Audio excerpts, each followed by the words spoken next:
هل فعلا فرنسا اقتطعت أجزاء من المغرب وأعطتها للجزائر؟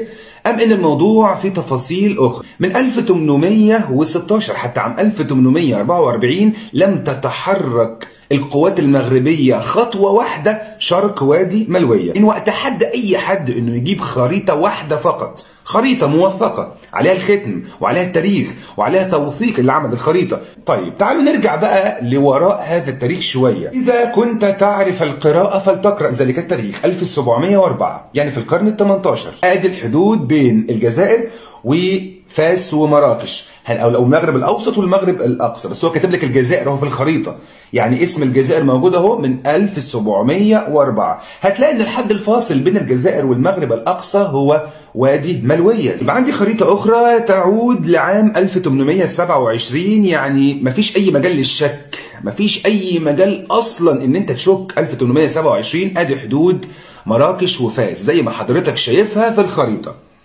لا توجد صحراء شرقية ولا توجد أصلا صحراء غربية، وآدي حدود الجزائر ضاربة إلى عمق الصحراء. هنرجع لورا شوية لعام 1604، خريطة لجيرارد ميركاتور، وده أعظم رسام الخرائط في العالم. آدي الخريطة اللي هو رسمها تعود ل 1604. زي ما حضرتك شايف إن مملكة فاس فوق أهي، وآدي مملكة مراكش تحتيها. أين الصحراء الشرقية التي يدعي البعض كذبا وزورا وبهتانا أنها كانت أجزاء مغربية؟ فين الصحراء الشرقية؟ طب فين الصحراء الغربية؟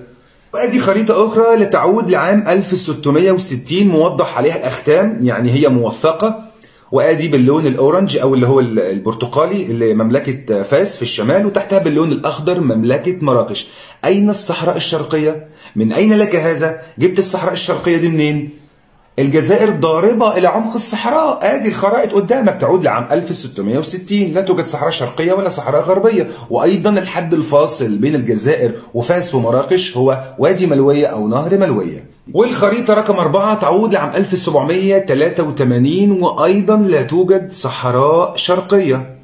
الجزائر ضاربة في عمق الصحراء، وفي الآخر تيجي تقول ده الجزائر أخذت مننا أراضي. لا، ما هو قدامك. ولما نعود إلى تاريخ 1829، يعني قبل اتفاقية لالا مغنية بحوالي 20 سنة أو 25 سنة، وقبل الاحتلال الفرنسي والاستعمار للجزائر، 1829 في خريطة قدام حضرتك أهي لا توجد أي صحراء. طبعا الخط اللي بالعرض اللي باللون الأحمر أو الأورنج ده، دي حدود الصحراء الكبرى، الصحراء الجزائرية لحد الصحراء الكبرى. اما الخط اللي باللون الاحمر الرفيع اللي بالطول، انا مش بتكلم على اللي بالعرض، انا بتكلم على الخط الرفيع اللي بالطول، هي دي الحدود الفاصلة ما بين الجزائر وما بين مملكة فاس ومراكش. يبقى اين توجد تلك الاراضي؟ ما تجيش تقول بقى ده اراضي اتخذت مني، لا، ده انت اللي اخذت اراضي دي. ومعانا خريطة كمان رقم 6 تعود لعام 1790، موضحة جدا، كلام فيها واضح والخطوط فيها واضحة. ادي الحدود الفاصلة بين مملكة مراكش في الجنوب، وفوقيها في الشمال مملكة فاس، وادي نهر ملوية بيفصل ما بينهم. والخريطة رقم 7 لويلاند جونسون، ده تعود لعام 1644، يعني من اكتر من 400 عام. ثم يأتي شخص في الايام اللي احنا عايشين فيها دي ويقول لك الجزائر اخذت من المغرب اراضي.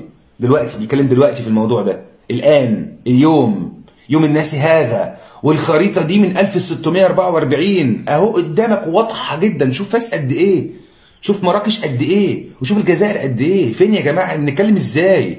انا عايز افهم. لا توجد صحراء غربيه ولا توجد صحراء شرقيه، اهي قدامك اهي. طيب لما تيجي تبحث عن الانترنت في الخرائط او في الاطلس، خريطه مملكه مراكش، اكتب مملكه مراكش اهي قدامك اهي. اين بشار؟ لا توجد. اين تندوف؟ لا توجد. اين فكيك او فجيج ولا فجيج؟ لا توجد. يبقى منين بقى؟ منين؟ تيجي تقول لي خرائط خرائط، فين الخرائط؟ اهي خرائط موثقه قدامك. طيب جرب تبحث عن مملكه فاس في القرن التاسع عشر، شوف في الاطلس، اطلس الخرائط، فين نهر ملوية؟ هو الحد الفاصل. أين بشار؟ مفيش. أين تندوف؟ مفيش. في صحراء؟ مفيش. يبقى هي مملكة فاس هي تلك المساحة الصغيرة، مملكة مراكش تلك المساحة الصغيرة. وفي الآخر تيجي تقول ده فرنسا اقتطعت أجزاء من المغرب وادتها للجزائر. من اقتطع من أخذ أراضي ليست من حقه. فلما نيجي نتكلم يا جماعة نتكلم بأدلة وبراهين وبخرائط، وننظر بعين الواقع مع عين التاريخ، مش كلام من محض الخيال، لأن الكلام اللي بدون أدلة اسمه كلام فارغ وتشويه للتاريخ.